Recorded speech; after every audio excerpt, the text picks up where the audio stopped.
আসসালামু আলাইকুম রহমতুল্লাহ। ভারত আর ইসরায়েলের ভয়ে প্যান্টে মুইত্তা দিছে পাকিস্তান। পাকিস্তান প্যান্টে মুইত্তা দিয়া পোস্টটি আবার ডিলিট করেও দিয়েছে। পাকিস্তানের প্রতিরক্ষা মন্ত্রী খাজা আসিফ সামাজিক যোগাযোগ মাধ্যমে ইসরায়েলকে মানবতার জন্য অভিশাপ এবং অশুভ শক্তি বলিয়া একটি মন্তব্য প্রকাশ করেন। উক্ত মন্তব্যের পরিপ্রেক্ষিতে ইসরায়েল সরকারের পক্ষ হইতে তীব্র প্রতিবাদ জানানো হয় এবং তাহারা পাকিস্তানের তথাকথিত নিরপেক্ষ মধ্যস্থতাকারীর ভূমিকাকে প্রশ্নবিদ্ধ করিয়া কড়া প্রতিক্রিয়া প্রদান করে। এই পরিস্থিতির পরিপ্রেক্ষিতে উক্ত মন্ত্রী পরবর্তীকালে তাহার প্রকাশিত পোস্টটি অপসারণ করিয়া দেন। পাকিস্তানের সেনাবাহিনী আসল চেহারা, যে পাকিস্তানি সেনাবাহিনীর যে আসল চেহারা বিশ্ববাসী জানে, কি নকল কি আসল। পাকিস্তানের সেনাবাহিনীর বিরুদ্ধে ইতিহাস একাধিক সময়ে মুসলিম জনগোষ্ঠীর উপর ব্যাপক হত্যাকাণ্ড সংঘটিত হওয়ার গুরুতর অভিযোগ উত্থাপিত হইয়াছে।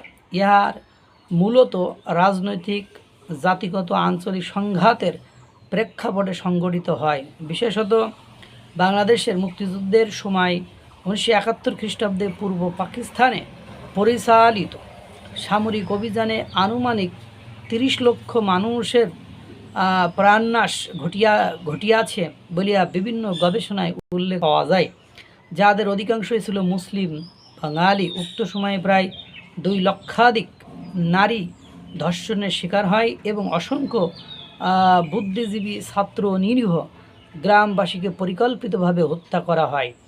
এই ঘটনাকে বহু দেশ ও গবেষক গণহত্যা বলিয়া অভিহিত করিয়া থাকেন।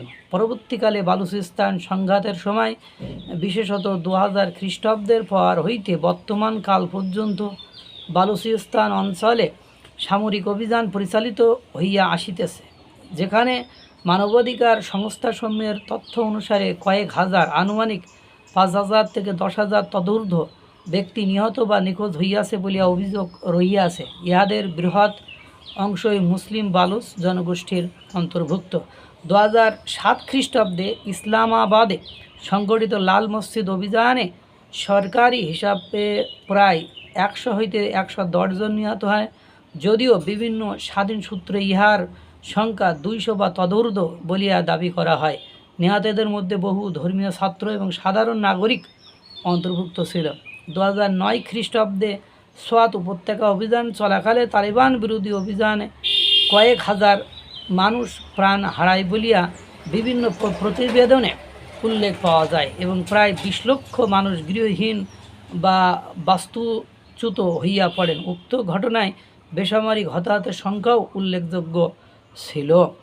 এরপরে পরিশেষে 2013 খ্রিস্টাব্দ হইতে 2018 খ্রিস্টাব্দ পর্যন্ত চলমান করাচি অপারেশনের সময় প্রায় 5,000-এর অধিক ব্যক্তি নিহত হইয়াছে বলিয়া বিভিন্ন নিরাপত্তা প্রতিবেদন নির্দেশ করে, যাহাদের মধ্যে উল্লেখযোগ্য সংখ্যক ব্যক্তি বিচার বহির্ভূত হত্যার শিকার বলিয়া অভিযোগ উত্থাপিত হইয়াছে। এই সকল ঘটনার প্রেক্ষিতে দেখা যায় পাকিস্তানের সামরিক অভিযান সমূহে নিহত ব্যক্তিদের একটি বৃহৎ অংশই মুসলিম নাগরিক এবং উক্ত ঘটনাবলীর ক্ষেত্রে মানবাধিকার লঙ্ঘন, বিচার বহির্ভূত হত্যা ও জোরপূর্বক নিখোঁজকরণের অভিযোগ আন্তর্জাতিক পরিমণ্ডলে পুনরায় উত্থাপিত হইয়াছে। পাকিস্তান পোস্ট অপসারণ প্রসঙ্গে যদি বলি, বিশ্বস্ত সংবাদ সূত্র সমূহের বিশ্লেষণ অনুসারে প্রতীয়মান হয় যে উক্ত পোস্ট অপসারণের পেছনে একাধিক কারণ কার্যকর ছিল। প্রথমত, ইসরায়েলের কঠোর কূটনৈতিক প্রতিক্রিয়া পাকিস্তানের উপর প্রত্যক্ষ চাপ সৃষ্টি করিয়াছিল, যা আন্তর্জাতিক পরিমণ্ডলে অস্বস্তিকর পরিস্থিতির উদ্ভব ঘটায়। দ্বিতীয়ত, ঘটনাটির সময়কাল ছিল অত্যন্ত সংবেদনশীল, কারণ পাকিস্তান তথাকথিত ইরান পিস টক্স 2026-এর প্রেক্ষিতে নিজেকে একটি নিরপেক্ষ মধ্যস্থতাকারী রূপে প্রতিষ্ঠিত করিবার প্রয়াসে নিযুক্ত ছিল। এই প্রেক্ষাপটে উক্ত আক্রমণাত্মক মন্তব্য তাদের কূটনৈতিক অবস্থানকে দুর্বল করিবার সম্ভাবনা সৃষ্টি করে। তৃতীয়ত, আন্তর্জাতিক অঙ্গনে নিজেদের ভাবমূর্তি অক্ষুণ্ণ রাখিবার নিমিত্তে পাকিস্তান সরকার এই বিতর্কিত বক্তব্য হইতে সরিয়া আসিবার প্রয়োজন অনুভব করে, প্রতিষ্ঠিত মানে অনুভব করে, এবং সেই কারণেই পোস্টটি অপসারণ করা হয়। ইহাতে বোঝা যায় ইসরায়েলকে পাকিস্তান ভয় পায় বলেই কি ধমক খেয়ে পোস্ট মুছল। অর্থাৎ শুধু ইসরায়েল নয়, ভারত মানে পাকিস্তানকে এমনভাবে ডলা দিয়ে রাখছে, বা পাকিস্তানকে এমনভাবে অভ্যন্তরীণভাবে ভারত এত সুন্দর করে রাখছে।